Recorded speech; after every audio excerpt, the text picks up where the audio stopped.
Alrighty, back, y'all. Had to get a little freshened up. Top of the top.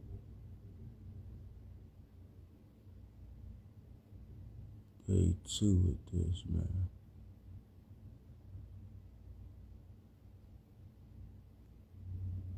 Okay. um. So I think what I want to do today, I've uploaded all the videos to the YouTube channel. I think I have definitely made it aware that I'm raising awareness for the homeless community. This is something that I want to do to uplift fallen humanity. And so here we are, day 2 with the results, day 2 with the process. Bring you guys another live. And as today, I didn't get around to it yesterday because I was doing a whole lot of content. I'm gonna tell my story today. And that's all what this campaign is about, is allowing people to be heard. A lot of people are not heard. A lot of people don't have the opportunity to express themselves in an open space where they're not going to be judged, or they can say everything fully. And so I think I wanted to provide that platform for the vulnerable population, because sometimes in life, the bigger thing to do is to stand up for the people who can't stand up for themselves. And so I am that man. You see what I'm saying? Don't really care a lot about any backlash I might potentially get, or any criticism. I do know I'm a humanitarian. We're put on this earth to help one another, and I do know by doing this campaign, I can reach out to somebody just by telling my story, and by using my story to motivate them through moral principle. And lastly, sharing some survival secrets, right? Because a lot of people look at the homeless population, and they make a lot of false assumptions. A lot of people don't know that a homeless man he has an advantage if anything broke out in the city and it caused complete, like, civil unrest. You're talking about a cat that's always outside. So they know how to survive. They know how to adapt. They know how to, like, I'm about to bring awareness to this population, because I just think it's one of those populations that's, like, once again, they're not really talked about. People give to the poor, but people don't really know exactly what the poor go through on an everyday basis. You see what I'm saying? They only see what they allow themselves to see. And so without further ado, I'm going to get into my story. You see what I'm saying? If anybody misses anything, you can always go back on my page. I'll post it on my page. And for those who are coming on my profile, I posted my YouTube channel on my story, and I think I'm going to make a post and put that on my page. So you guys can head over there and check out the full video.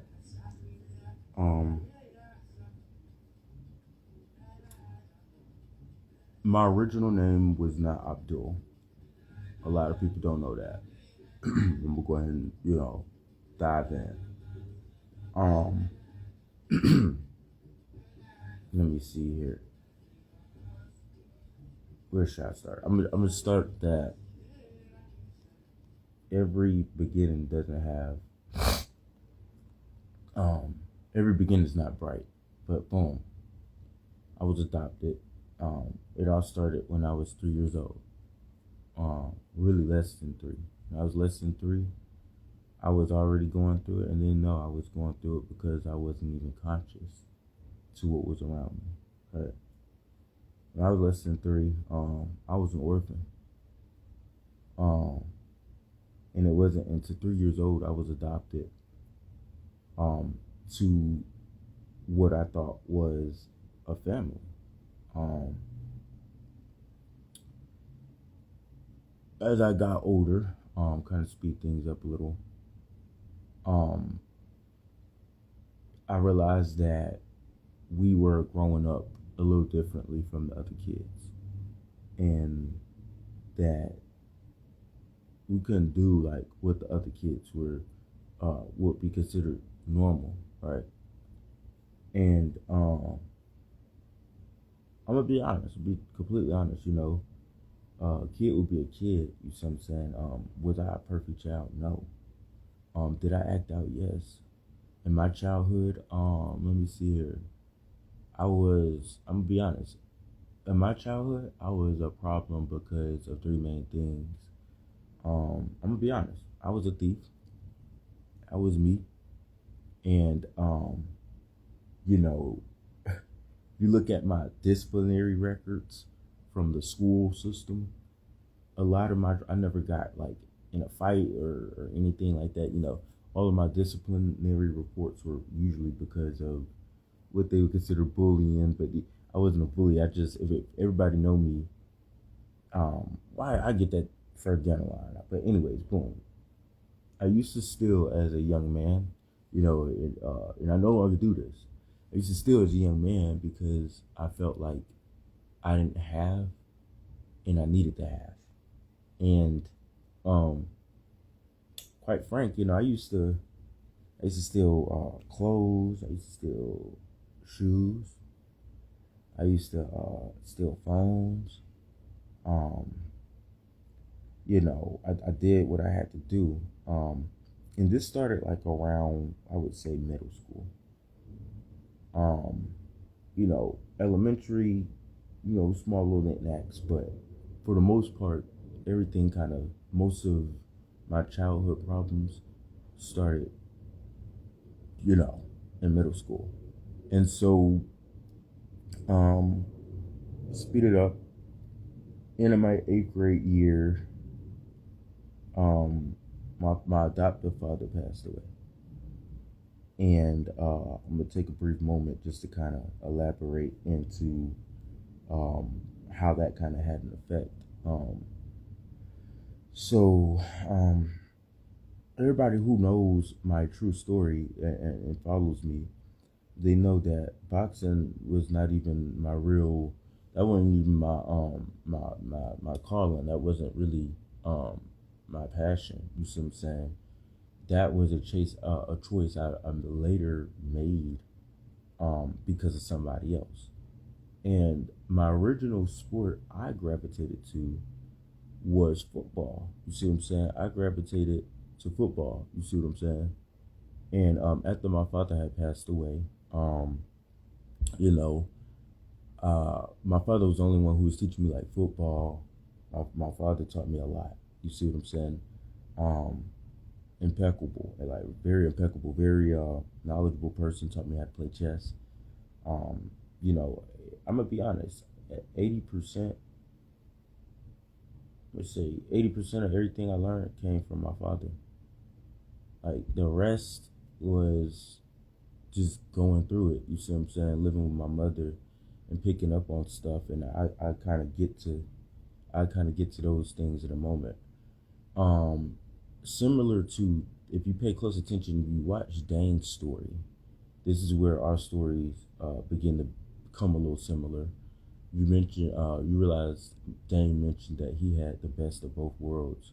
Well, not really the best, but he experienced both worlds. You see what I'm saying? He had a good parent and he had a bad parent. If you pay close attention to Dane's story, you would follow that, right? This is where things get a little more. I had to close that window. Okay, so boom, this is where things get a little more sinister, right? So it's like I had the angel and the devil type parents. Um, I had the I considered my mom to be like a devil. You see what I'm saying? I did not like my mom. I did not like my mom. I didn't like how she used to weaponize certain things against us as young men, and how she knew where we were at in our lives mentally and physically, and she still took advantage of us. And I'm gonna explain that a little bit further. But before I do that, my father was like an angel. You see what I'm saying? My father was a Virgo, and he was the type of person where, like, if you got in trouble, like, okay, cool, like, you're in trouble, yeah, but I'm not gonna make it stick like a magnet. You see what I'm saying? Like I'm not gonna, we're gonna get this over with, whoop wop, and then, we're gonna try this again next week. My father gave me something to live for. My father gave me a purpose. You see what I'm saying? My father, like I said, before he passed away, I was gonna be playing football. We had already agreed, like, before he passed away, he was going to, if I did good with school and got my good grades, he was going to allow me to try out for the freshman team. And he was teaching me a little bit of football, like how to throw it, how to kick it. We would watch games together. Me and my father used to do, like, because at one point in time before he passed away, my father served in two military branches. And when he had got out, he was just kind of like, sitting on his ass and stuff, but like he was still like being productive. And so one day he was like, "Look, I wanna go back to school. I wanna do something, with this time I got." And he took up welding at Georgia Piedmont, and it was going well while it lasted. However, oh, I'm so mad at myself. Did I forget my? Let me see. So yeah, long story short, okay, cool. I'm gonna try to think. Okay, so boom. Long story short, my father, boom, he took welding, and that was his thing. He was gonna get it done. Had some little to do, and unfortunately, he passed away before he could finish. But um, before all that, like, he used to help me out with my homework. Like, I didn't do good at math, so I would go to my father and be like, Dad, do you know this? And it was crazy enough.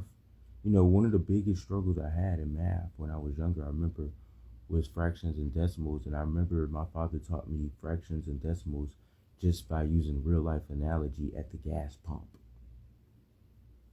And I will, give me a second because I got to go run back and get a paper. But when I come back, I'm going to tell you the opposite. I'm going to tell you about the devil.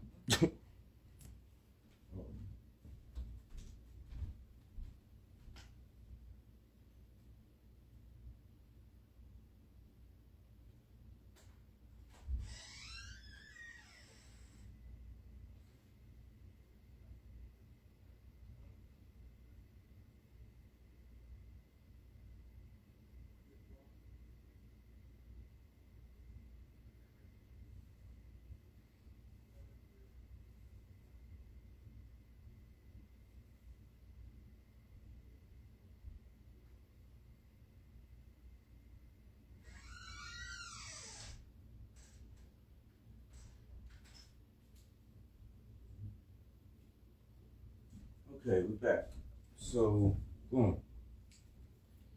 Um, tell you about the devil now. So, my father passes away at the end of my 8th grade year. Boom. I had to move in with my mom.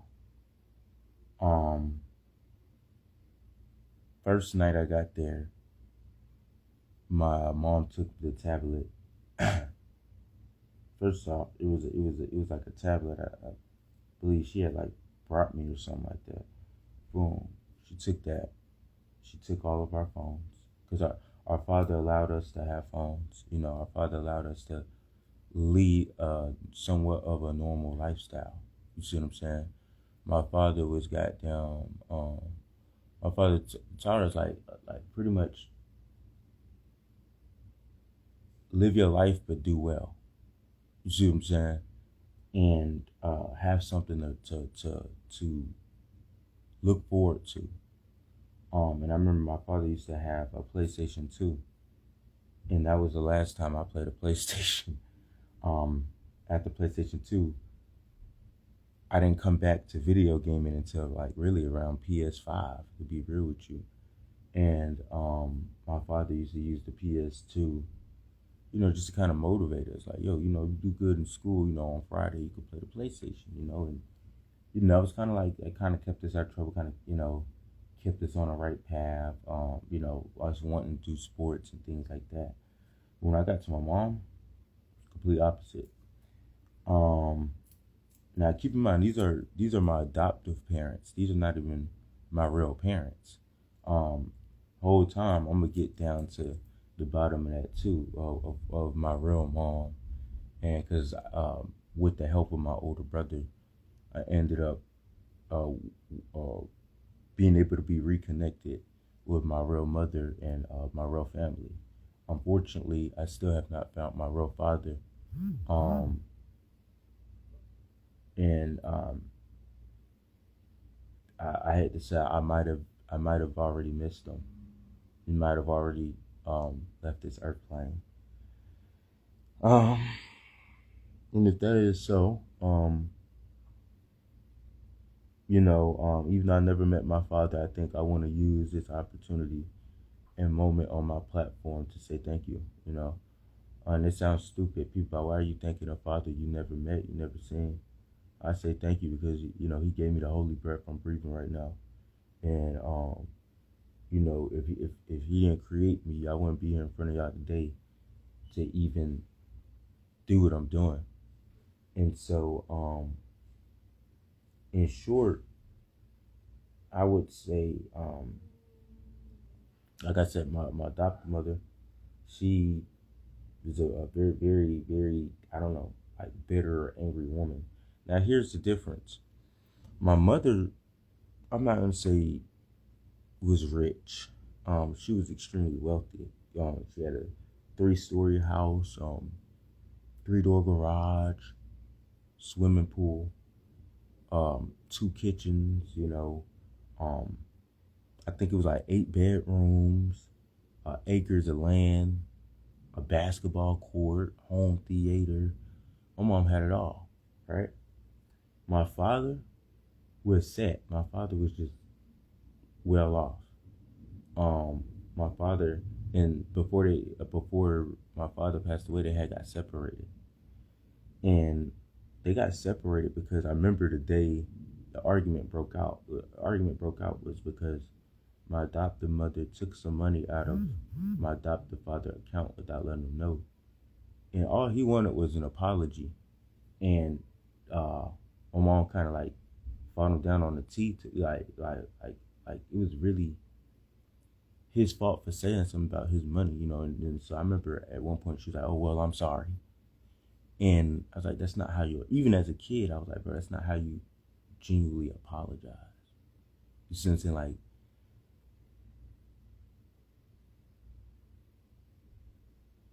they say, children watch what's around them, and I'm gonna get down to all of this later down the line. But the fact of the matter is, um, it's like I didn't understand why our mother was doing us that way, because from the eagle eye view, it looks like you have everything you need. Why would you go adopt? Um, um, Let me see, Michael, Marquise, Marbion, Marcus, me. Why would you adopt five young men together? That'll be my brothers. I got adopted with my brothers at the age of 3. You won't even know us. Just to turn around and I went through hell with this woman.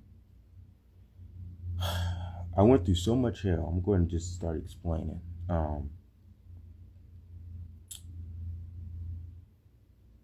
I was the outcast at that point. Anybody on my father's side was like an outcast because, you know, my family got split up. When they separated, the family separated and things got a little political.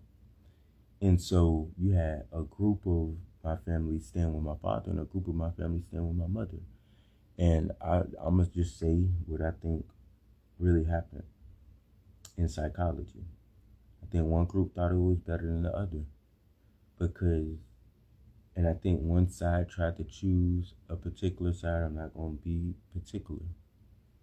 I think one side tried to choose one side because they had riches and they felt like that was the true support system. However, so from a young age, bro, money couldn't move me. You see what I'm saying? Like, I was more obsessed with, okay, how did a person treat me? You see what I'm saying? So, once I seen, like, my father would go on walks and stuff like that. He'd take us with us. He would take us with him. Essentially, my father would teach us stuff. If my father told us to rake a yard full of leaves, he'll get out there and help us himself. He'll do it with us. You see what I'm saying?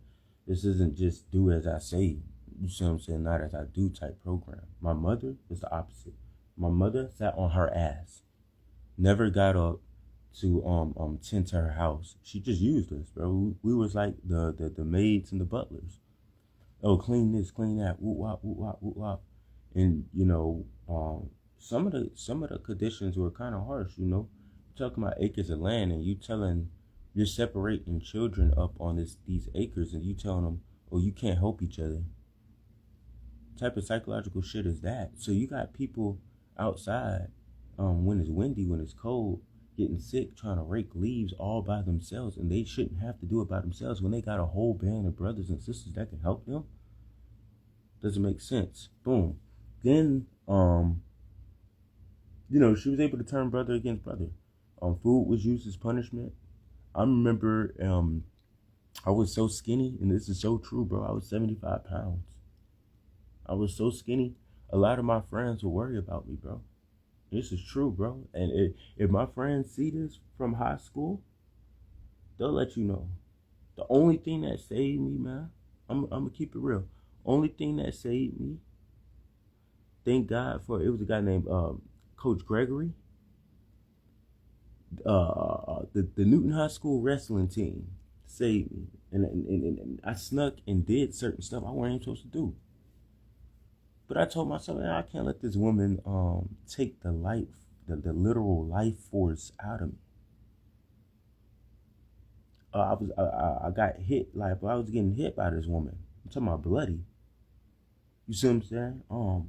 Now it wasn't like a everyday thing type. It was just like, okay, let me. I could feel it. Like when she would lay hands, it was like, okay, you're just releasing anger. This is your way of releasing the anger. And she would bust us up. And as a male, if we tried to retaliate or do anything, she would threaten to call the cops.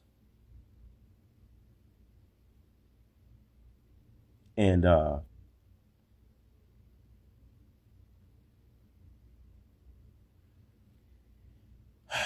hardest part I could really tell about this story is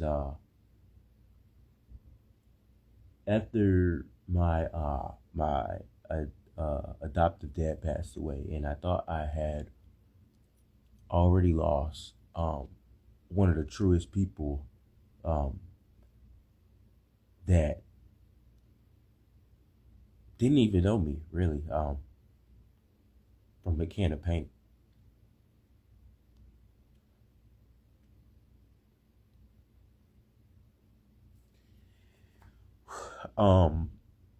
All he was trying to do was just take care of us, and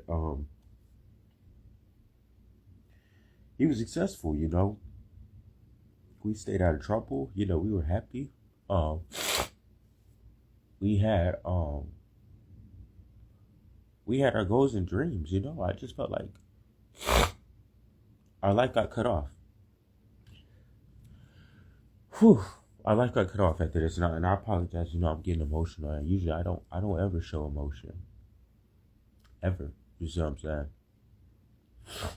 But it's like the deep dark basement I never go to, and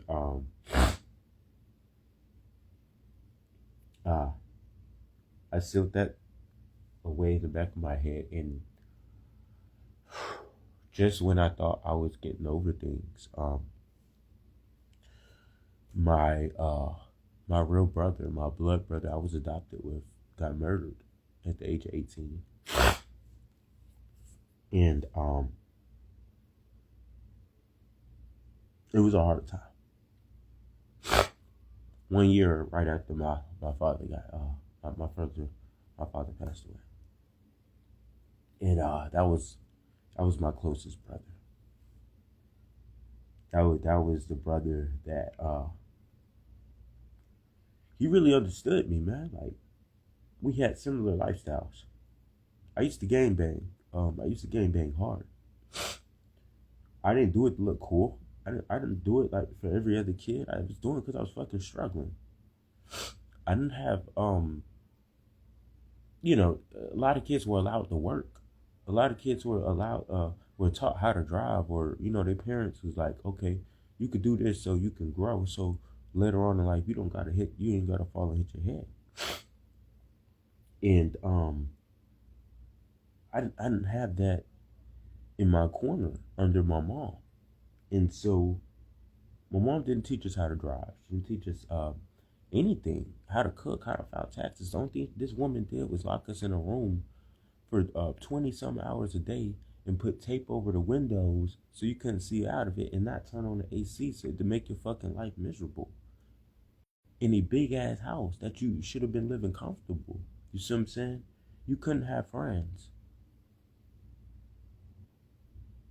You couldn't go to your friend's house. You see what I'm saying? When you came in, you had to be in at a certain time. When you came in, the door locked. You're not going out. Your friend's not coming here. You couldn't play sports. I remember my mom really told us as men we couldn't have girlfriends, which is why I highly believe, I say that for later, but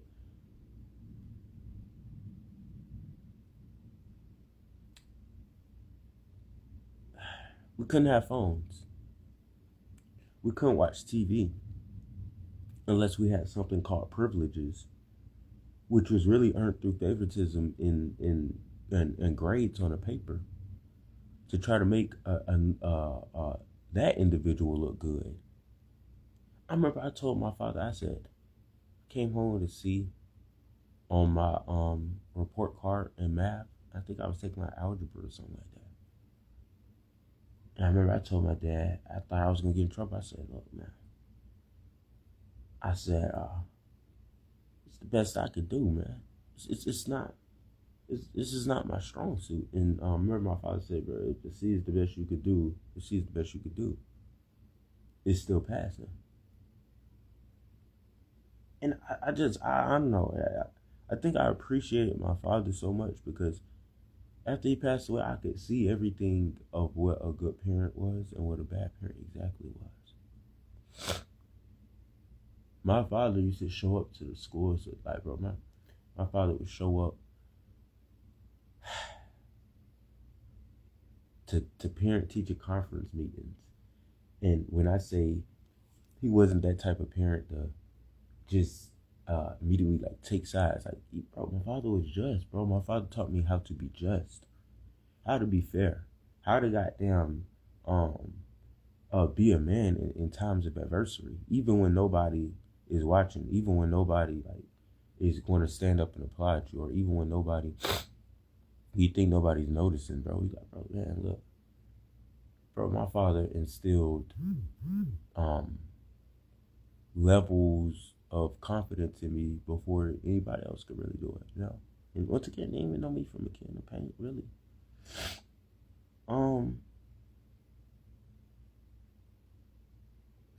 I remember he used to tell us, my father used to tell us, don't go to the military. And he was like, if you do go to the military, go to the Navy or the Air Force. Because they actually treat you like a human. My mother taught the opposite. That's all she forced on us. Oh, I'm not paying for your college. You got to go to the military. And I'm gonna be honest. After my brother got murdered, and after my father got murdered, those two, I used to play chess with them. Those are the only two people. Everybody in my family know like how to somewhat play chess, but they weren't playing it like on the level that me, Marquise, and my father was playing it. You see what I'm saying?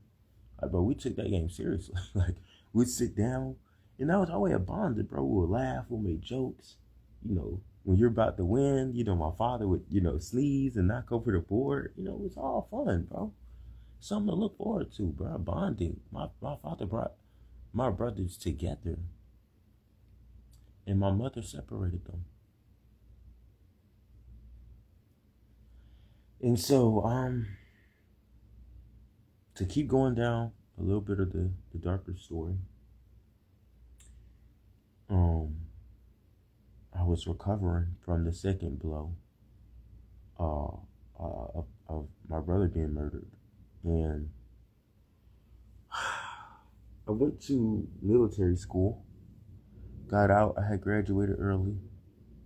And when I was in military school, I had reverted into Islam. I had became a Muslim. And my family, they were predominantly Christian. Now, I'm not a person who's just gonna accept anything without asking questions. And so, you know, like I reverted to military school. You know, I went into Islam because I felt like Islam was a lot more stricter. It was a lot more simpler. I just wanted a connection with me and God. You know, I didn't want to have to go through like a middleman or anything. And you know, I was just on my path to finding myself. And I just don't think that my family recognized that. Like, I got made fun of by my family. That's where I kind of became the black sheep, is when I changed my identity. I went from Maurice to being known as Abdul. And I didn't come up with that name, honestly. Like, my first Ramadan, like, the Muslims gave me that. It was like the Muslim community gave me that. And it's crazy because I was like, this before I even got kicked out the house, bro, like, the Muslims was locking me down, like, in ways that, bro, like, my real family, bro, was not doing, bro. Like, and I was like, bro, I could say whatever y'all want about these people. And it's not even about support. I'm talking about, bro, Muslims have been lied on, like, for years. They always want to portray a Muslim as violent and Allahu Akbar. And, you know, I remember my mother, she thought we were so bad at kids that she got this mentor. She hired this mentor named Dexter Kilgore. And horrible mentor. A mentally manipulative, no backbone person, a suck up. And this person was a police officer. And at the time I told you guys, I did have gang affiliation. And, you know, he was just like trying to like get in my business and stuff. And like, you know, and keep in mind, we never brought none of this home. That's crazy. Because my brother who got murdered was a blood, right? And you know, I used to rock with the GDs and stuff like that. And so, and my other brother, like, boom, like, after he went to jail a few times, this is after my father passed away. After he went to jail a few times, you know, I think he had became crook in one of the jails or something like that.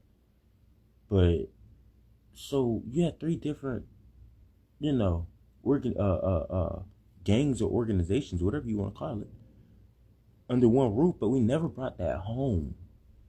We agreed never to bring that home. We didn't fight each other. We actually, it got to the point in school that I had to live a double life. I had to, my mom would send us to school with Skechers on, a skint head. And I'm talking about this same woman got more money than a lot of, you see what I'm saying? Like, bro, it's not about money. It's about, okay, the principle. Why are you trying to embarrass your child? And we know you got more than enough bread to present your child better. But instead, you give him a skint head. You send him to school with Skechers on. You force him to wear uniforms even though there's no uniform. Like, bro, like, what are you doing? You see what I'm saying? Like, what are you really doing, bro? And so, you know, that's just the fact of the matter, what it is, you know. A lot of people are going through abuse. A lot of people are going through hard and tough situations, but they can't even fucking open their mouth up about it. You see what I'm saying? And they can't open their mouth up about it because it's the embarrassment. And I'm here to tell you, you see what I'm saying? That's what happened to me, and I ended up suffering in the dark. And to use my story and my example, I know I'm just recording. I'm just pre-saving it. But at the end of the day, I'm just using that part of my story to make an analogy that you don't have to suffer in silence, because that's where I was in my point of my life. I was getting abused by a woman, and I was too embarrassed to say, hey, I'm getting abused by a woman. This is just what it is. You see what I'm saying? But for a lot of men, you got to understand, that's like, how you going to say that? You see what I'm saying? Like, to a man, that's degrading. You see what I'm saying? So, that's what held water. That's why I never told nobody in high school. Nobody never knew what I went through. But nobody know I was getting beat up by my mom. Don't nobody know that I used to rap in high school to give people motivation and to entertain people. And I was a hella good rapper.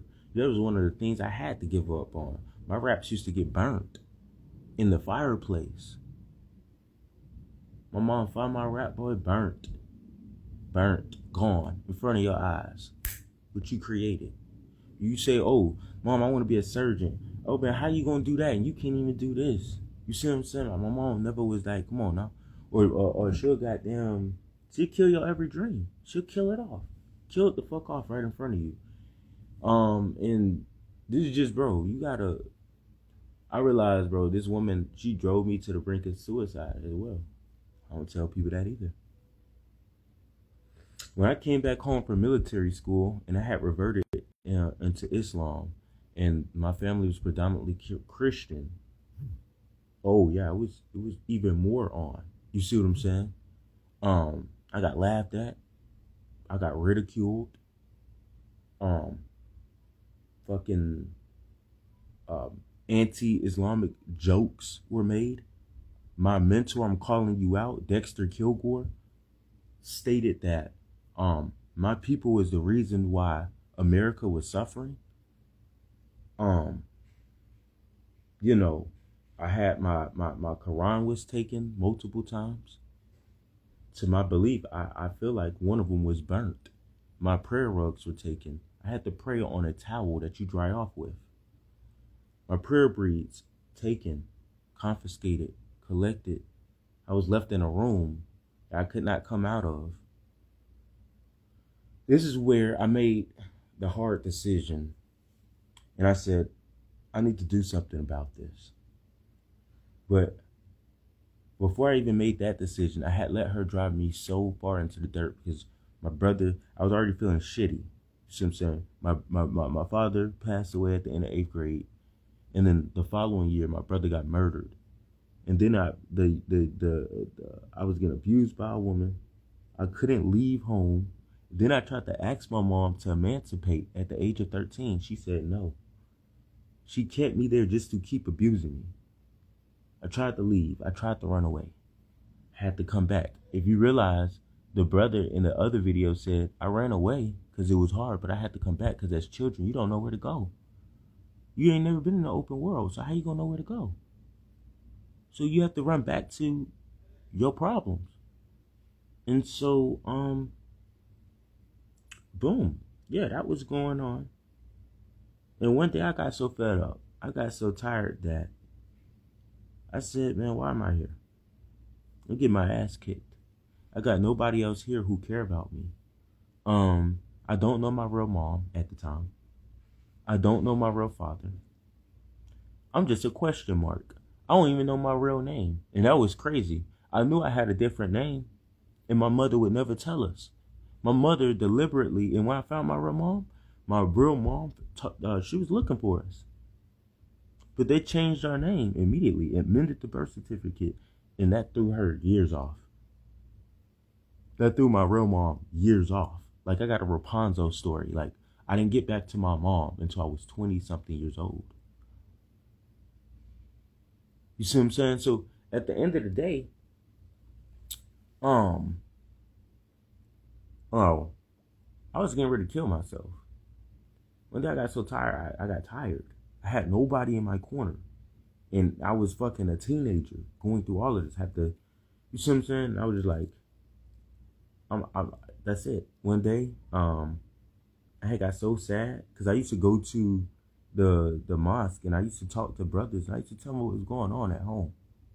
And it's crazy. Nobody believed me, bro. Nobody. Even when I tried to tell, you know, it's crazy. I told my best friend the day I got kicked out of my house. And, God, bro, I'm telling you, bro. Whole point is, they all used to help me. They used to give me money. They used to pass by me in stores, bro.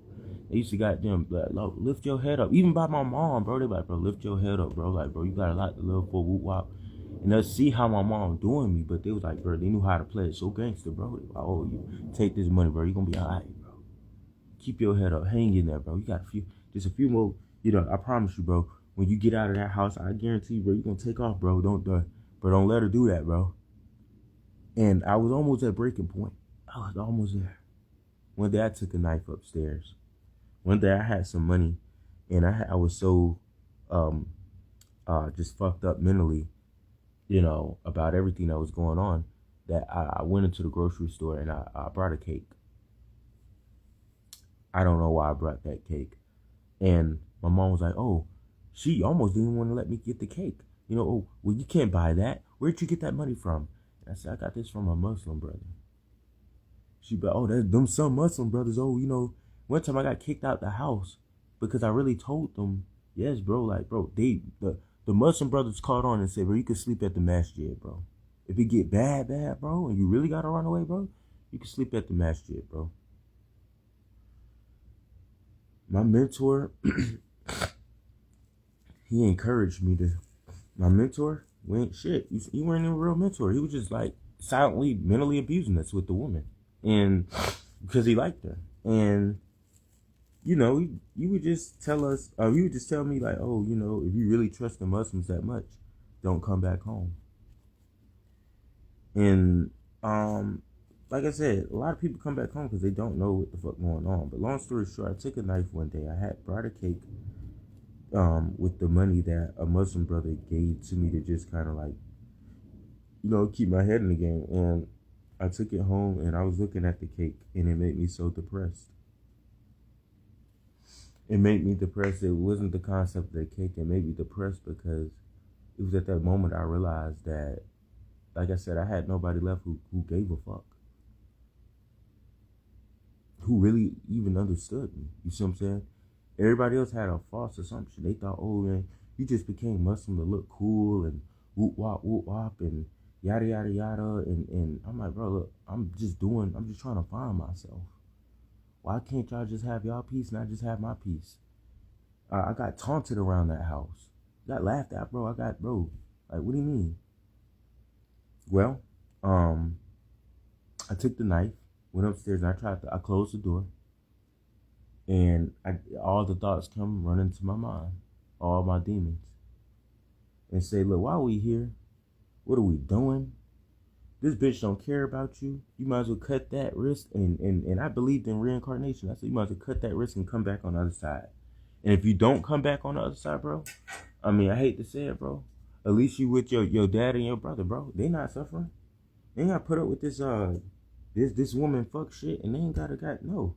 You don't have to go through this, bro. And I was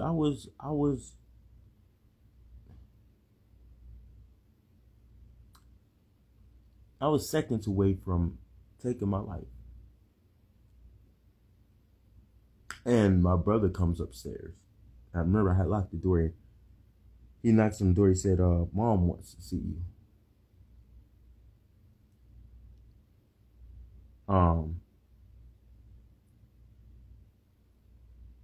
And I remember it took me a while to open up the door. I opened up the door, and it wasn't really my brother that saved me. It was a small, tiny voice. Right when I was about to do the epic thing, a small voice said, "Wait." It said, "Hold up, like wait." He didn't say nothing else. He went quiet. My subconscious went quiet after that. And I began to realize, I said, it's not about you. It never was about you. It's about the people coming behind you. It's about the people going through your same situation or worse. It's about getting there some way, somehow. And I still didn't know how. But I know I put the knife down. And I opened the door. And yeah, I remember my brother telling me, I remember my mother, she said, out of all of that, she said, oh, if he gonna do it, let him do it. This is my mom's exact words. If he's going to do it, let him do it. At my lowest, she still kicked me. In my grave, she would have still kicked me. Those kind of people are lower than low.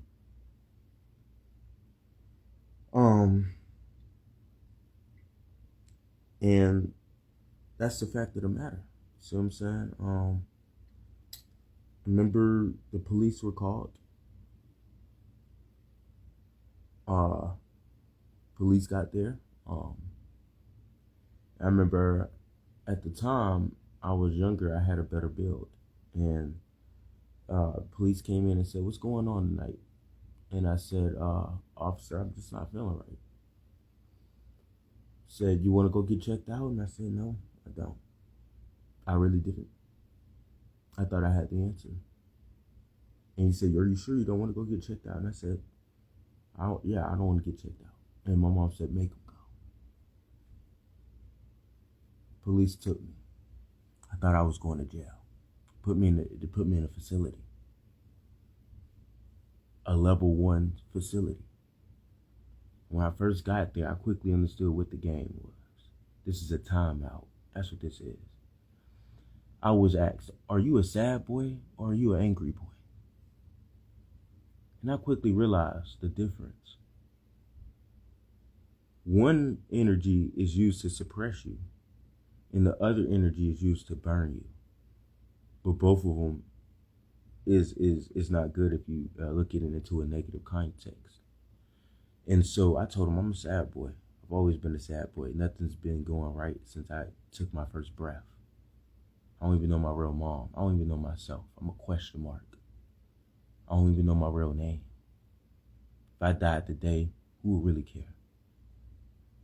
And they said, I forgot her name. But I if she's watching this, the name of the organization was called Hope's Corner in Georgia. If she's watching this, she still works there. I guarantee you, she'll commend it. It was a Jew. It was a Jew, y'all. It was a black Jew. A black pregnant Jew that was assigned to my case. And this woman, bro, really goddamn helped me see the light, because I was in darkness and didn't even know, like, I looked at the world like as, oh, because remember, I was sheltered. You know, I was forced to be in a locked room for hours. I couldn't go out. I couldn't go with friends. I couldn't take field trips. I was not a normal child, bro. Like, I had to steal library books as entertainment. I couldn't watch TV. So when I used to go to school and they'd be like, oh, did you see this on the news? I'd be like, bro, I don't know what you're talking about. It was like I was living under a rock. You see what I'm saying? And so, I remember she was like, look, here's the game plan. You know, I'm be honest with you, Abdul, because she sat and she listened to my story. She said, look, you done gave this woman a little more, you done gave this woman too much control over you. And another problem is you don't know how to get it back. And you don't know where you gave her control. You see what I'm saying? And this is where I bounced back through my abuse story. This is where I started making the fight. You know, this is where I started training for boxing. This is where I started changing myself in that facility. This woman would meet with me every day. It would be a small task. Oh, you know, can you make your bed for me? You see what I'm saying? Yeah, I can make my bed. Boom. Okay, boom. Drink this glass of water. Color this, tell me your thoughts. Woo, wah, woo, wah. You see what I'm saying? After a while, I was able to go outside. I was able to breathe. I was able to move around freely. I started experiencing what normal felt like. And as I was starting to get better, one day, unexpectedly, I went in there too long. They said, Abdul, we came to a conclusion. And I said, it was a group. And they said, based out of all the patients we got in this facility, we understand you tried to take your life. We understand that. But based off of the recovery plan, you bounce back faster than any patient on this wing. You're free to go. And I was so sad that day. I was so sad. I broke down in tears, and I thanked them. I said, look, bro, this just ain't a job to y'all, bro. Yes, bro. I don't even care if I get emotional, bro. This is not just a job to some people, bro. If it weren't for that woman, bro, I wouldn't even be in front of you, bro. I would have been there. I would have been there, took them out, I would have done slit my wrist, bro. You see what I'm saying? It would have been over. It was a black Jew, a black pregnant Jew that came in my life and said, I've been discriminated all my life just because I'm black and I'm a Jew. And black people, they got these stereotypes. They feel like you have to be this way, or you got to be this way. You got to live your life this way. She said, Abdul, that's been going on my whole life. Your fight just starting. You think what you going through, you think that's it? No, you about to go through worse. She prepared me, bro. She said, oh no, bro, you talking to a black Jew. Like, what do you mean, bro? Like, you think you got it bad, my people? Bro, like, people hate Jews, bro. People killing Jews just as much as they hate Muslims. Because at the time, I was a Muslim. She said, you go home, bro, and this is what you going to do. I understand you're not going to be able to reach out to me. I looked into your case file. You don't even got a phone number. Shit, when I gave you a phone to make a call, it's so embarrassing. My mom did not allow us to have phones. I didn't know how to use a phone. You see what I'm saying? Like, bro, Shotty had to make the call for me and was like, oh, he good. You come pick him up. And before I walked out that door, she looked at me. She said, look, I wouldn't care if you worship a doorknob. She said, you just have to come up with it from within yourself to get it done. Whatever you believe in is what you believe in. But at the end of the day, you stand on it. And if you let somebody shake that foundation, they won. I remembered that. Boom, I went back home for a few more months. My mother came to me and she said, you either going to join the military or on your 18th birthday, I'm going to kick you out. Whether you got somewhere to go or not.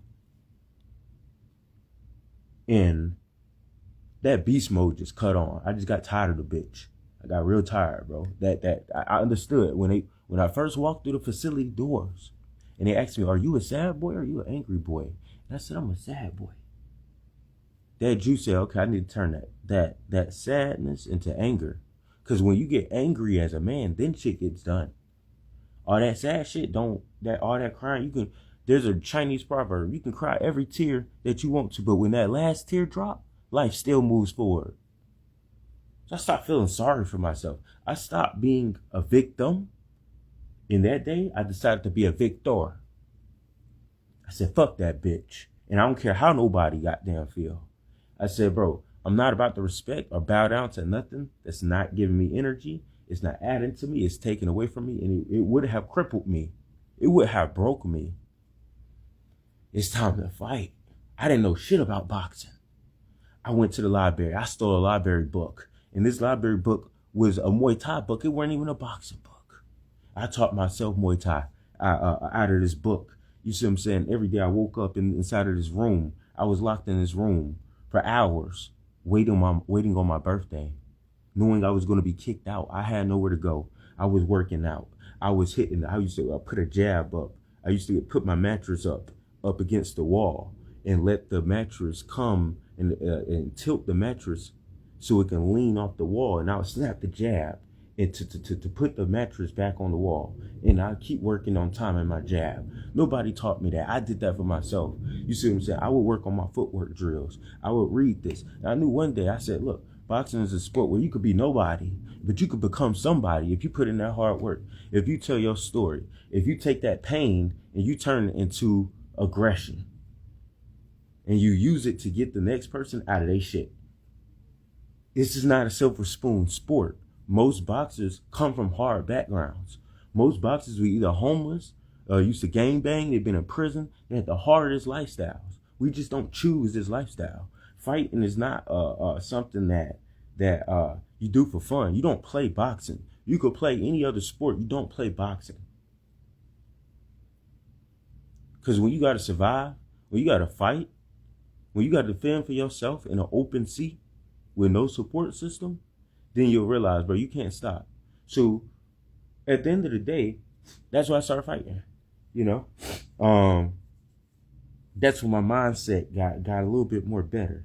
And, you know, I woke up and I started facing my demons. And I started telling that mentor, I said, I don't care what you try to tell me. You older than me and you trying to belittle me. That means I got more power than you because you coming down to my level. You see what I'm saying? So I see you on the other side. Fuck you. Why are you so concerned for my salvation? Why you want me to be a Christian so much? You see what I'm saying? Why is it a problem for me to just live my life? Huh? You see what I'm saying? And once I started getting on these people's necks, then it was a problem. It was, that he's a threat. We got to get rid of him. He woke up. He found himself. You see what I'm saying? And I knew what was going to happen. I was already 10 steps ahead, baby. I started playing chess against myself. Literally. I was in the room playing chess against myself. I didn't have anything in my room but a file cabinet that my mom had to come with the key to unlock. I didn't have access to my own clothes, y'all. I had a mattress, a twin size mattress from the age of 3 all the way to 18. Never changed. You see what I'm saying? Some of y'all talking about y'all done went through something, bro. Food was used as a punishment, bro. I was 75 pounds, bro. 75 pounds. You see what I'm saying? I wasn't even 100 pounds. People looking at me, bro. What's going on with you, bro? People can see my ribs, bro. I didn't always look like this, bro. You see what I'm saying? So at the end of the day, boom, my 18th birthday came, and I said, look, I'm not going to no institution to tell me when, how, and where I need to live my life. You see what I'm saying? And politically, it doesn't make sense because I'm gonna take it to the political arena because me being a Gen Z, that don't even make sense. When the Vietnam War happened, and if you pay close attention, the Vietnam War and civil rights movement was going on at the same time. That don't fucking make sense. Not for a person like me. It don't make sense. How is it that there's black people over here suffering? It's black people, little girls are getting murdered. Little girls are getting raped in the street. Buildings being burned. You see what I'm saying? People couldn't even walk down the street like a basic, decent human being just because of this. And you're going to go into an institution. Hold up now. Hold up. You're going to go into an institution where they tell you it's okay to be violent over there, but it's wrong to be violent over here. Oh, it's wrong for you to defend black women and children. You can't be violent, black man. We should be nonviolent. But those same people who are nonviolent, over here, went over there and got violent with hoochie men. Hoochie men. You murdered all those people over there, but in the name of, I'm gonna be real, the European oppressor. And you come back home and you can't even defend your own community. A bitch. That's how I feel. Because you can't stand for your own people, but you'll go stand for somebody else. That ain't no backbone. No, I'm not taking that. If I'm gonna fight the fight, I'm gonna fight the fight right here. You see what I'm saying? There's too many problems here. Fuck am I going overseas for? Don't make sense. So that was my take. And I don't knock nobody methods to success because I got a lot of siblings that's in the military. I got a lot of siblings that's in the military. Everybody got their methods to their success. However, once again, it don't make sense that we got problems over here. We got brothers who are soldiers who are not taking care of the problems over here, the war over here, the war on poverty, these silent wars, the war on how we are forced on this educational system that we didn't agree with, the war of the Department of Corrections and how they keep locking our people up in cages using our tax dollars, and they're not correcting anything.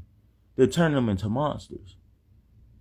We got all these problems over here. And as a black woman, a black mother, you see what I'm saying? An educated mother, she went to college and had a 3-story house, a basketball court, a swimming pool. Yeah, you on the payroll, and you're telling us to go to military and go fight. This is your best option you got. Fuck that. I'm not going to no institution and to surrender. No, hell no. If I'm gonna fight, I'm fighting here. And God forbid I lose my life here fighting that fight. Guess what? I'm gonna go down as the true soldier. You see what I'm saying? I don't need a medal because I popped somebody in their face overseas in a U.S. military form. I'm still a murderer. A killer is a killer. Wrong is wrong. That's another thing I told my mentor. I'm not going to that military, bro. I'm not a killer. You're not gonna make me into one either. You see what I'm saying? Because the number one thing they gonna ask you is, are you a conscious objector? Which means if we told you to pick up a gun and fire it, are you gonna object based off your own thoughts? Yeah, I am. That's me. I'm humane enough. I'm civilized enough that I've already came to the conclusion that I would not take a life on another man's behalf. That's coward. That's pussy. That's worse than a gang. That's worse than a gang. And all of this is propaganda. I woke up to all of this early. We praise our war heroes, but the people who murdered people who are in our way, you see what I'm saying? We don't praise them. We don't praise Nat Turner and how rebellious he was and how he was fucking up some shit and burning and shit. Yeah, that's Atlanta history. You see what I'm saying? We don't praise the rebels. We praise the people who's keeping us oppressed. That's who we praise. So I said, bro, I don't want no parts of that, bro. And I knew at the age of 18, I knew I ain't had no place to go. I ain't know what I had wanted to do. I knew I had no money. I knew I had no support system. I knew if I got kicked out that house, I hate to say it, I'll be a bum. By so means, let it go. I said, bring it on. Head on. Bring it on. You think that shit finna break me? I almost just took my life. I got sat here, I got beat up by a woman for years. So you think that's minimal? I got bigger fish to fry with now. Bring it on. And I guarantee I'd be successful than anybody. I'd be more successful than anybody in that family. And so far, my results are working. I trusted myself. I didn't trust nobody else. You see what I'm saying? I said, 18th birthday, she gave me a trash bag. She said, I want you to pack your bags. This is the last time we're going to see you. I got kicked out right there. Never came back in years. I don't have a family I can just call. A lot of y'all got it too easy. I didn't have that family. I could just, I need $20. I didn't have that. If I didn't have $20 and I didn't eat that day, guess what? I didn't eat that day. And it was a lot of hungry days. It was a lot of days. After that day I got kicked out, bro, it's a lot of hungry days. I walked from one county to another. I walked from Cobb County to Gwinnett. Yeah, it get treacherous. You see what I'm saying? I slept in bandos. Yeah, that was me. You see what I'm saying? Yeah, that I was that guy. I never asked for money. I was too ashamed to ask for money. I didn't panhandle. You see what I'm saying? I would get right by you, and I would never breathe a word about my situation. I would get by you, and I guarantee you would never known I was homeless. I would have got by you, and I would have used that as light to motivate you. I guarantee you. I plugged into the right jobs. I did the right things. But before I could even do that, I had to suffer first. I didn't have my ID. I didn't have my social. I didn't have my birth certificate. I didn't know how to get none of that. Didn't nobody teach me about vital statistics. Nobody taught me how to file taxes. It was so embarrassing. With my first girlfriend, we pull up to the fucking gas station. I didn't even know how to pump gas. See what I'm saying? So at the end of the day, that's why I woke up and was like, bro, you're not gonna break a cat like me, bro. You see what I'm saying? You're not. You see what I'm saying? In your Bentley, you're not gonna outwork me. You see what I'm saying? Like I said, that 2-parent household a lot of y'all come from, you still not gonna outwork me. You ain't got that grind. You ain't hungry enough. You ain't been through it enough. You see what I'm saying? That silver spoon you still sucking on, and you whine when it get pulled out your mouth. Guess what? I ain't never had that spoon. Fuck that spoon. You see what I'm saying? So at the end of the day, it can get real treacherous.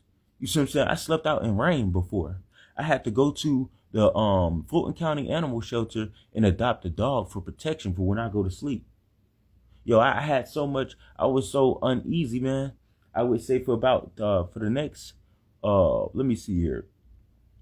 For the next 2 years, like 2.5 years, I was outside. I was a nomad. I lived with a bag on my back, and it wasn't no ordinary bag, a military grade bag. That shit weighed almost 175 pounds, almost 250 pounds. I could fit everything I needed in that bag. You see what I'm saying? I knew outdoor survival. It wasn't easy, but I knew how to make it comfortable. You see what I'm saying? Every day I got up, I worked out. My back was sore. I barely got sleep. You see what I'm saying? I'm talking about surviving off of like an hour, 2 hours of sleep, my guy. You see what I'm saying? I had a best friend. I think that's on this live right now. You see what I'm saying? If he is, okay, shout out to him. But at the end of the day, I had a friend that was going homeless. And at the time, I didn't even have it like that. I was staying out of a hotel room with the few dollars I had. I said, look, man, you come over here, man. I had been through so much. I was like, man, you come over here. Boom. After I had left the hotel room, and he was able to utilize that situation, which I wanted him to. You see what I'm saying? I went back to the streets. You see what I'm saying? You talking about surviving? You talking about goddamn not having? Yeah, I come from that, bro, and still made it. So at the end of the day, like I said, I had to sleep in rain. I had caught hypothermia. You see what I'm saying? I had to know outdoor survival. I had to know how to make a fire. I had to evade cops. You see what I'm saying? Criminal trespassing charges, sleeping in bandos. I ended up getting body lice, sleeping in a bando. Yeah, sent me into the hospital. That could have threatened my life. You see what I'm saying? I had to eat food that was old. I had to store food in my bag. You see what I'm saying? I had to take showers at Planet Fitness. I still had to go to work for them 8 hours. When I got off, I still worked out for 2 hours. That left how many hours of sleep? Probably about 4, right? Guess what? In Atlanta, everything stopped at 12 o'clock. And it don't start back until 4 a.m. So guess what? I have to go to sleep on the train. And when they kick you off the train, guess what I would do? I would walk around the city during the winter time just to keep my blood moving. Because everybody knows in outdoor survival, if it gets too cold and you lay down, you will not wake up. You'll be frozen to death. So y'all wouldn't talk about treacherous. I woke up with ice in my mustache one time. Bro, you wouldn't talk about treacherous, bro. I'm not hearing nobody excuses. At the age of 24, I got my breakthrough. At the age of 24, I was working out. I was still homeless. You see what I'm saying? I was still goddamn going through it. I said, God damn, Abdul, when this breakthrough gonna happen? A lot of these people at least got family. You ain't got shit. It's just you. When you die out here today, don't nobody know you. Nobody can bury you. Nobody's gonna give a fuck. You don't even have a life insurance policy. The city might have to bury you. How embarrassing. Said, fuck that. There's a guy named Melvin Davis. He calls me up. He said, man, I've been seeing you working on Instagram, and I've been seeing you training other people. I've been seeing you get up every day, and you've been motivated. I'm a professional boxing matchmaker. How would you like to step into professional boxing?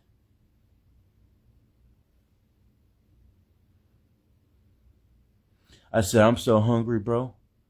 I'd take anybody you throw at me, win or lose. I said, I'm going to fight that fight. But guess what? He ain't going to knock me out. If I lose, he ain't going to knock me out. He can't come through this. He said, okay, Abdul, you sit tight, man. You send me your information, man. I sent him the little information I had. I showed him my technique. I showed him my style. He said, have you ever been televised before? I said, nah, man, I've never been televised. He said, this fight's going to be on TV. You're going to get the chance to tell your story. 2024 is my breakthrough. 2021 is when I found my real mom.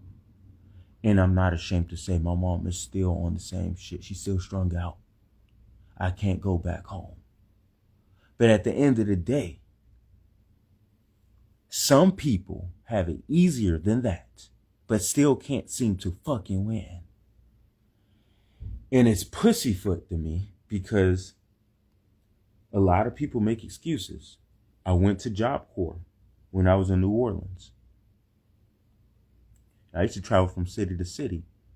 No shame in my game. I stayed in a shelter called Covenant House of New Orleans. Covenant House New Orleans helped me somewhat get up on my feet. Be real.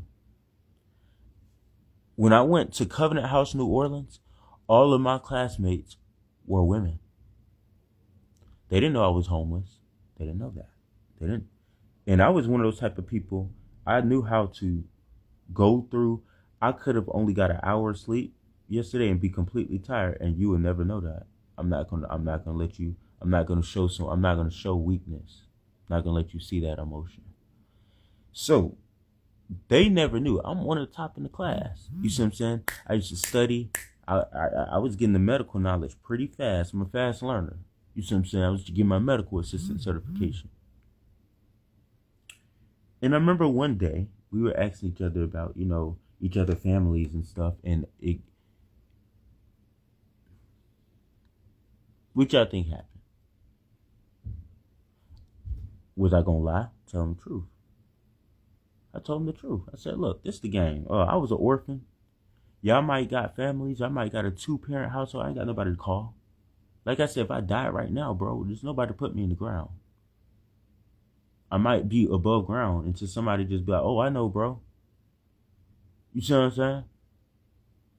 A lot of people rock with me. You see what I'm saying? A lot of people know me. They don't know my story. You see what I'm saying? A lot of people are spoiled and don't even know they spoiled. If you have 2 parents, you blessed. If you got 1 parent, you blessed. As long as they treating you right. As long as you got somebody you can call and talk to. Because I ain't had that. I had to be my own therapist. I had to just suck it up. Fuck, I'm hungry. Fuck, my boots. I gotta slip off my boots. My feet are swollen. You see what I'm saying? Fuck, I'm goddamn bleeding from my back from sleeping on the pavement. Fuck, let me fix that myself. Fuck, I'm dehydrated. I can't afford water. Fuck, let me goddamn go over here to this river and collect water and purify this water. So I have water. Talking about survival, I had to survive. I had nobody to call on. I didn't have no shoulder to cry on. I had nobody house I could just run to. You see what I'm saying? And just, oh man, let me just get a night. I didn't have that. Because I suffered in silence. I wouldn't never let that be revealed.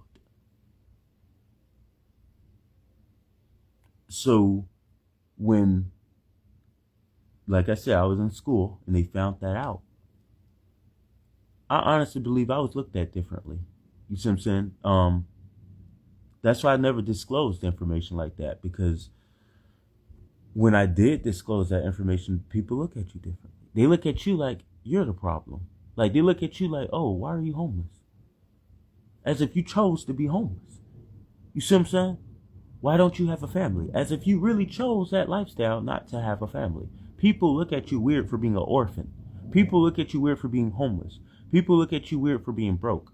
People look at you weird for all the normal things that can and will happen. And they're not being real. What did I do? I used that as motivation. You see what I'm saying? I'm like, yo, this is gonna be motivation. That's what this is gonna be. You see what I'm saying? Boom. After that day, boom, like I said, speeding it all up, I had fought my pro debut. You see what I'm saying? And from there, I had got a little bread, whoop wop, and I had put myself up, you know? And luckily from there, I've not had to have those days again. You see what I'm saying? But it's like, how much of this do we really have to go through before it's like how much of this do we really have to go through before we like, okay, we got to put a stop to this? Like, this is really inhumane that you got people sleeping outside and some of them work jobs and they are more productive than some of these people who live in houses and apartments. And that's why I'm on here doing this, because I give respect to any group of people that was oppressed and any group of people that is in a vulnerable position, but they still making it happen regardless. We praise celebrities. We praise all the people who don't really look back for you or don't give a fuck about you and don't know you. But we don't praise our people in our own hometown. When I run into a homeless person, bro, like, I'm talking about a sane homeless person, because there's demographics to that. I respect them. You see what I'm saying? I respect them because it's hard. And that person literally been making it for themselves. Nobody else. They've been showing up for themselves. They didn't have anybody to give them a timeout or a break. A lot of y'all have a support system. My moral of this is, if you have any form of support system, you got friends, family, anybody that can rock with you in the time that it get hard, please, you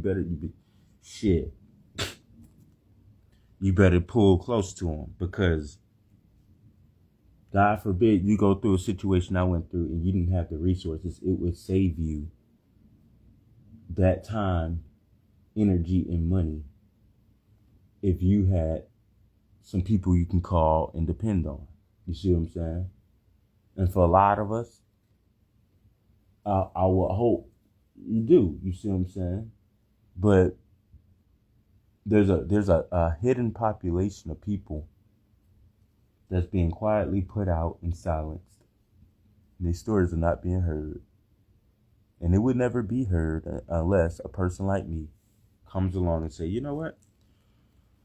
Let's put some light to this and give these people an opportunity to tell their story and give these opportunity to share some survival secrets just in case anybody ends in that situation. And yeah. So that's the story of it all. Fact of the matter, kind of move into the motivation part, you know.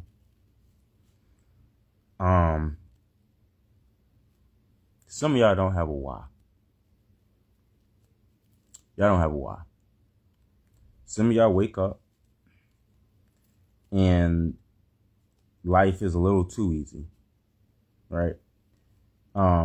Maybe goddamn this person's staying with they parents and they ain't gotta pay rent, or maybe this person, maybe they not staying with their parents, but their parents send them money, or maybe not. Maybe this person really do for themselves and got their own job. You see what I'm saying? But at the end of the day, fact of the matter is you gotta have a why. You gotta have a purpose. And you don't have a purpose, you're gonna find yourself procrastinating. And that, I don't procrastinate. Like, bro, I'm the type of person who, time is very valuable to me. You see what I'm saying? It's like my wallet. It's 1,440 minutes in a day. So the difference between successful people and average people is that they use their times two different ways. And like I say,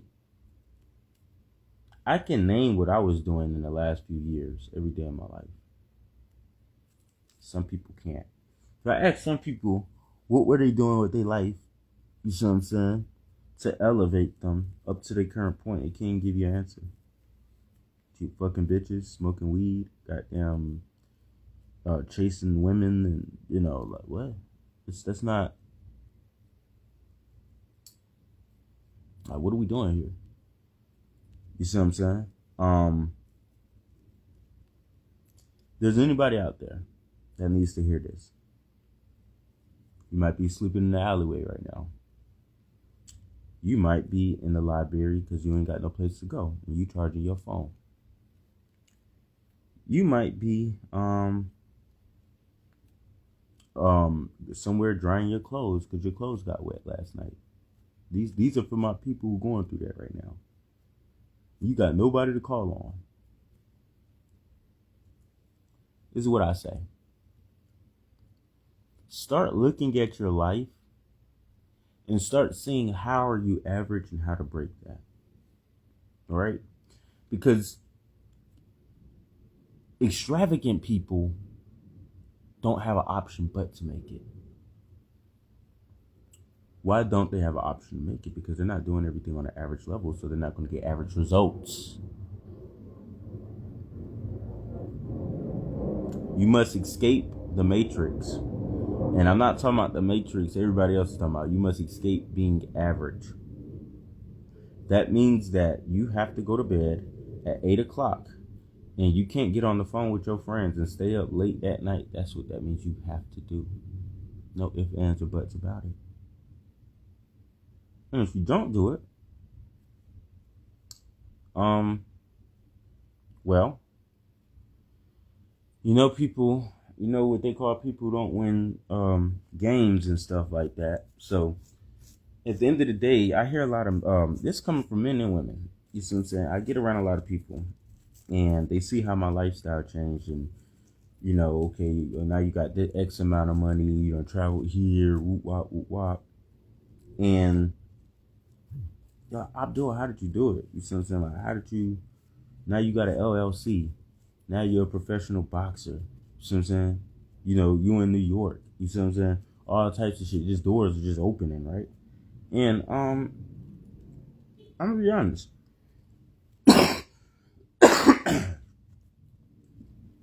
It's all about once again knowing what you want and setting a plan for it. And you just going for it. I'm talking about you going for it. You can in tunnel vision can be good. I'm gonna be real. I was one of those men that on my way up, I would say with the whole gender war going on, I swallowed the red pill. If you're familiar with what that is, red pill is a man choosing to say, pretty much, I'm not fucking with anybody. I'm not gonna take anybody seriously until I got the results to show I've taken myself seriously, pretty much. I don't care how bad you are. I don't care if you a woman that's a 10. I don't care if you got more money than me. I'm going to choose myself. And then when I succeed, I can come back and have that conversation. Because another thing I realized is a lot of women would say, I don't date average men. Okay.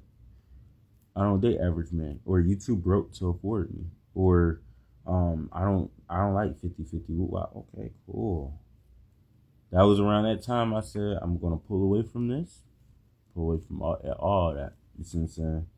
I'm robbing myself. You see what I'm saying? And when I get it, when I become above average, when I got those millions of dollars, I got that yacht. When I got all of that, then I'll spend back because then you'll take me serious. But then I realized this is a battle between pretty much influence and reality. You only have two options.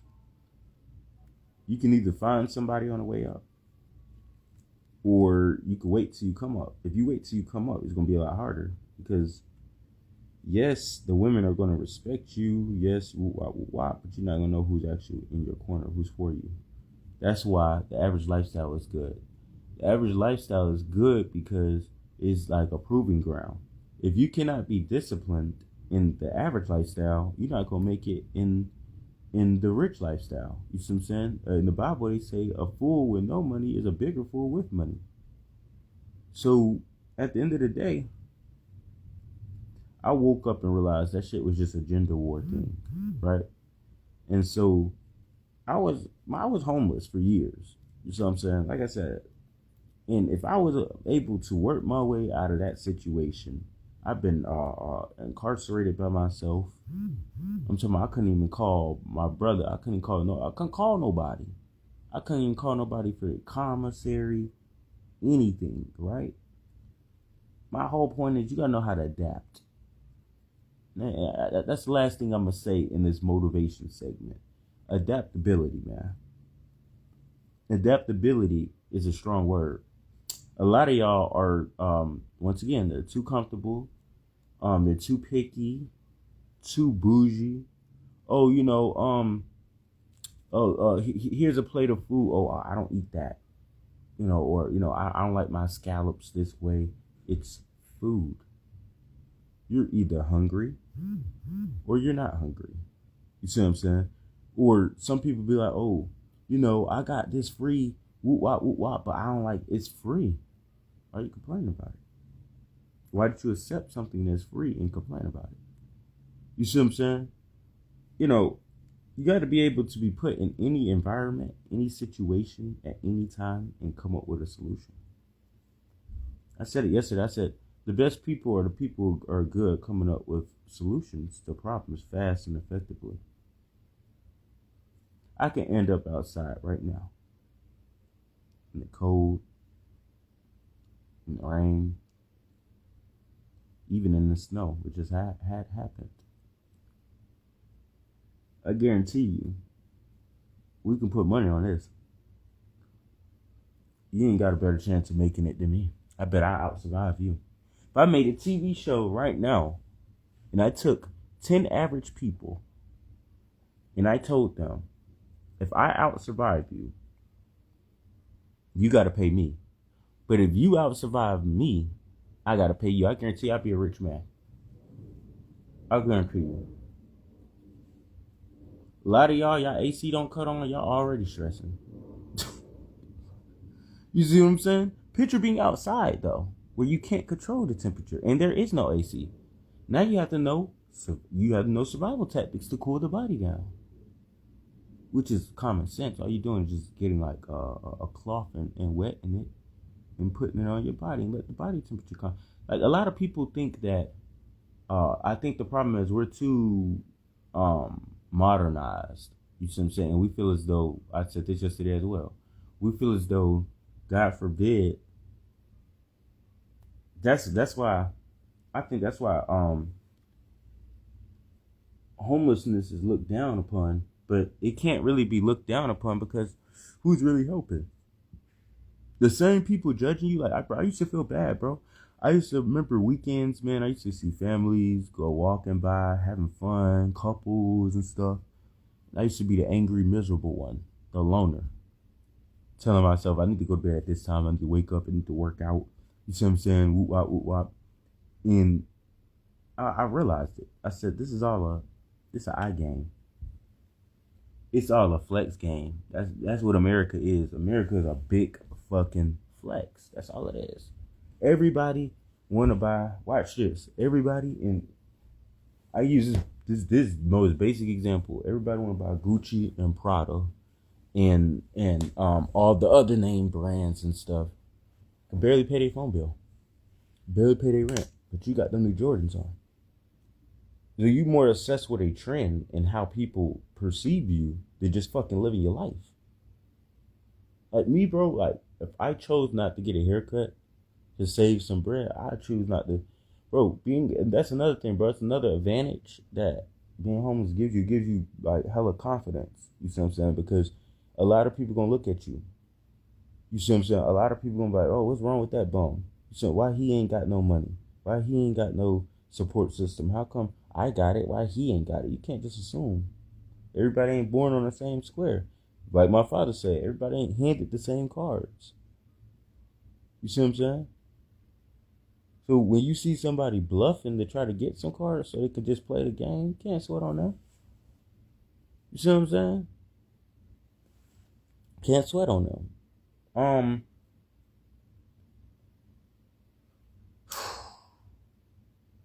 I think I want to with the survival secret, I think later on today, go outside and let's start with the basics. Just start with really what to do in an event you had to leave a space immediately. You see what I'm saying? Let's say you were staying with somebody, and they say, "Oh, you gotta go." You see what I'm saying? And you really had no place to go.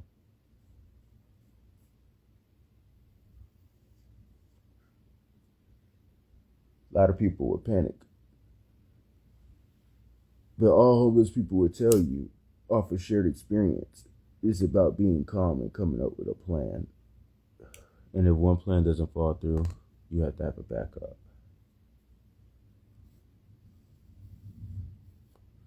But we'll get to that on another episode. I'm gonna definitely wrap this up. I've been on here long. Appreciate anybody who came in. If you missed the beginning or any parts, I'll post it on my YouTube channel. My YouTube channel right now is currently on my story, and I also posted on my page.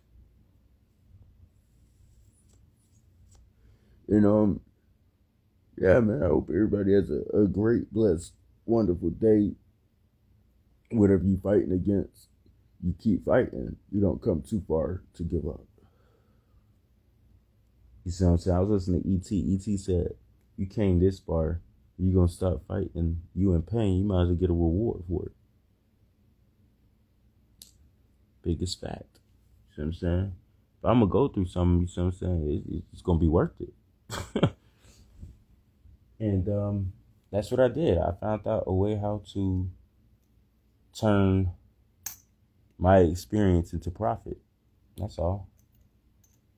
Like, that's it. Anybody goddamn going through that, bro, they can attest that, all you have to do is have a strong mindset. Because if you don't, people who don't have like strong mindsets that are homeless fall into one of the three categories. You're either strong or you're weak. There's no in between. You're either mental health,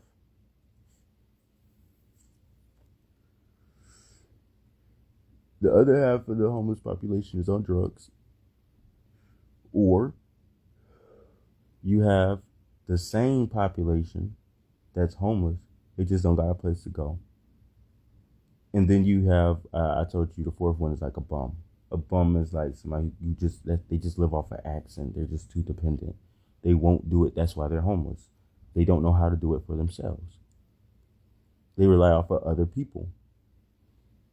So that's what it is.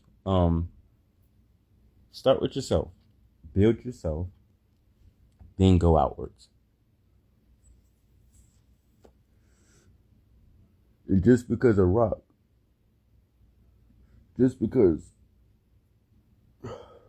a man falls, stumbles, and loses his way, doesn't mean that he's lost forever. That came from one of my favorite movies, X-Men, Days of Future Past. Think about that. Just because a man stumbles, lost, and loses his way, which means you might fall off, you might go through some shit, that don't mean you're lost forever. As long as you got a plan. Proper preparation prevents poor performance. And a lot of people don't properly prepare, and they get poor performance. Stop being average. Stop making excuses. Get up. Get to it. Stop hitting the snooze button. Stop feeling sorry for yourself. Nobody fucking cares. The only body who's supposed to care is you. Yes, you're put on this world. You're supposed to have a family. Does that mean you're going to get one? No. This is reality.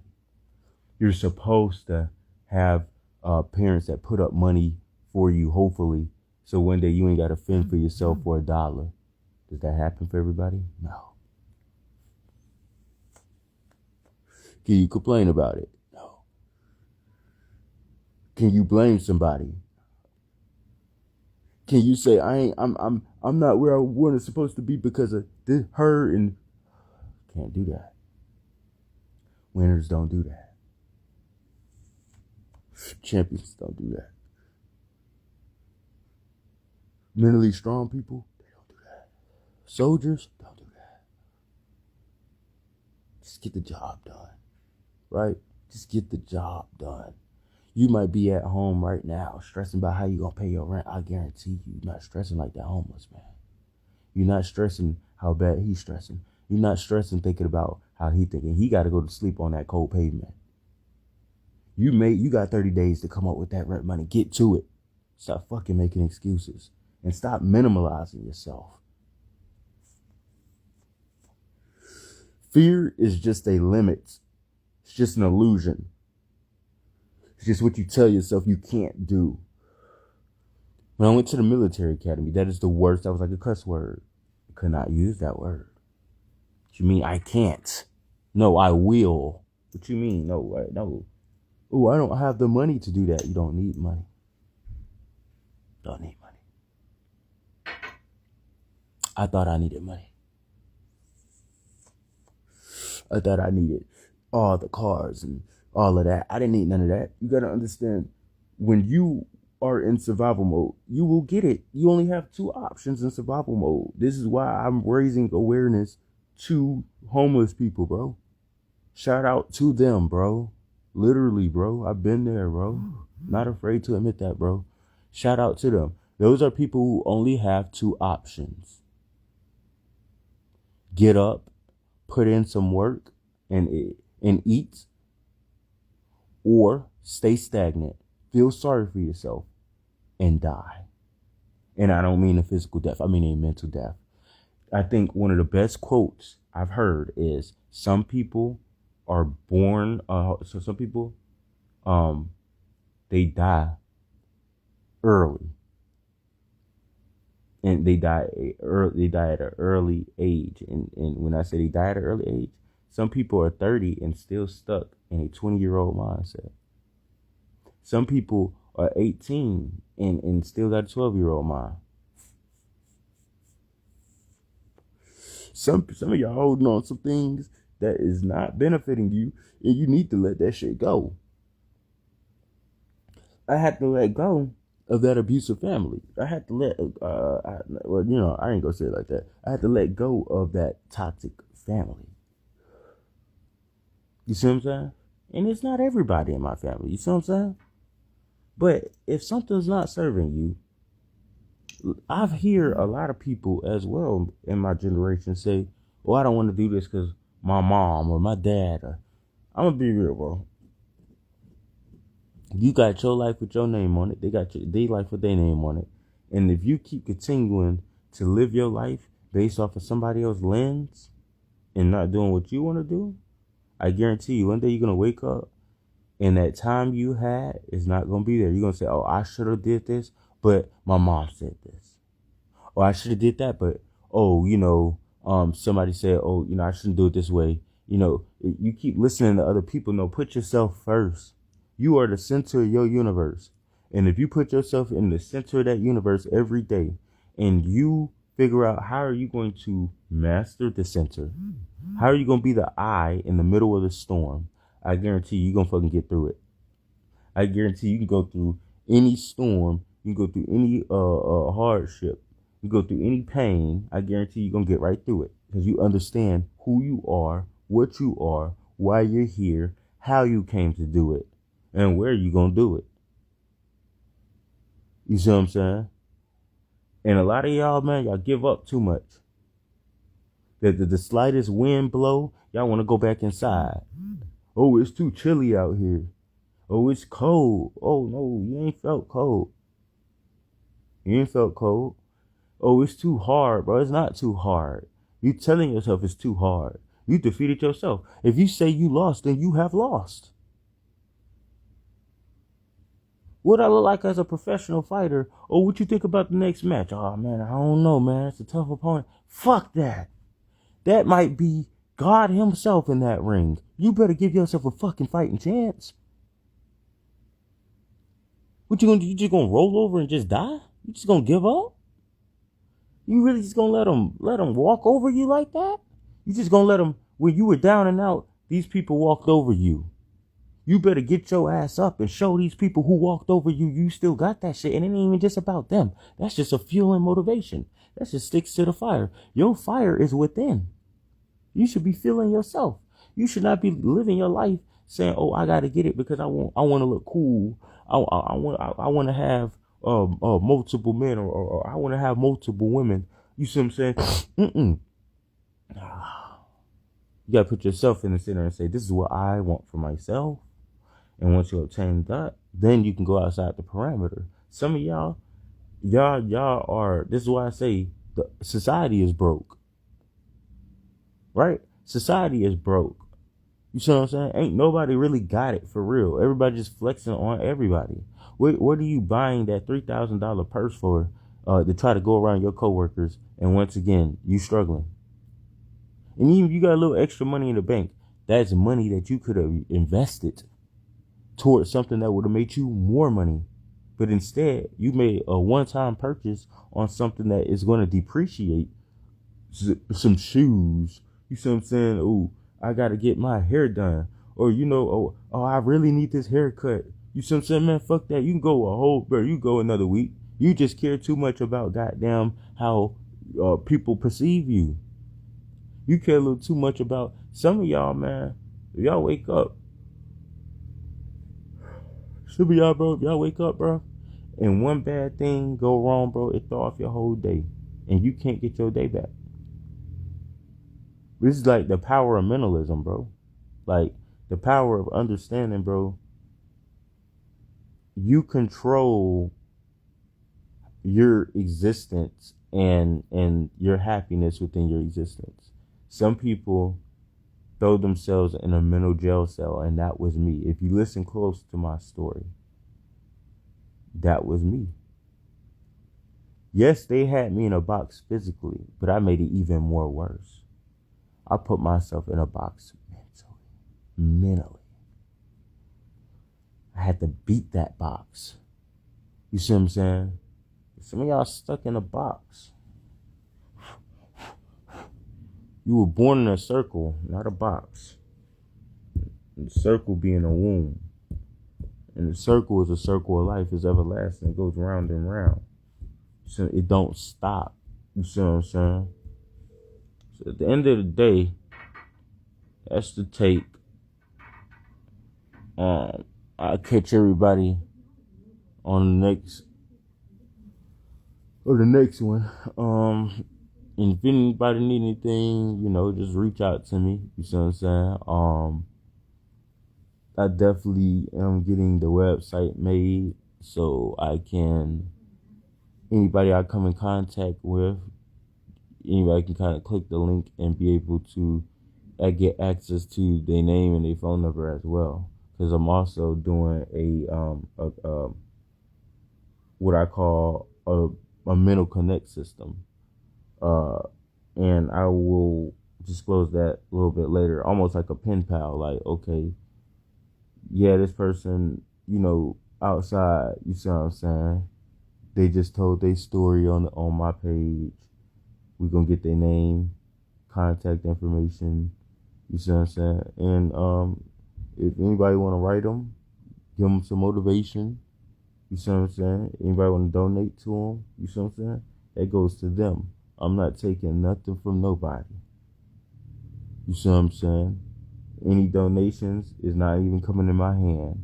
I'm going to get their Cash App and I'm going to post their Cash App.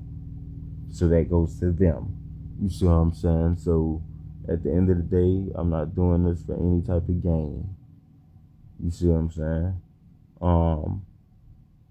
I just want these people to be able to tell their story, man.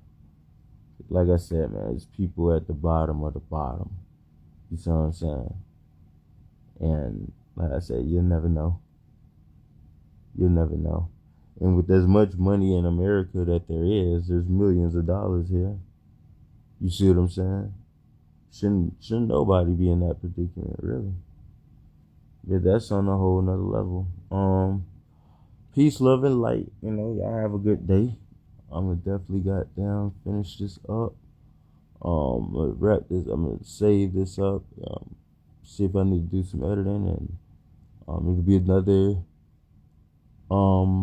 another one to go on my page. You see what I'm saying? And that's what we doing, man. We're raising awareness to the homeless population. You see what I'm saying? We letting everybody tell their stories. We're going to let everybody share some survival secrets that they know for anybody who, God forbid, might end up in that situation. And we are going to, what's up, my brother? It was crazy, bro. Hold up. Man, you know what? You joined, but I'm finna hop off right here. I'm finna call you because, this is a perfect opportunity for you. Actually, it's crazy because you are one of my witnesses to my story.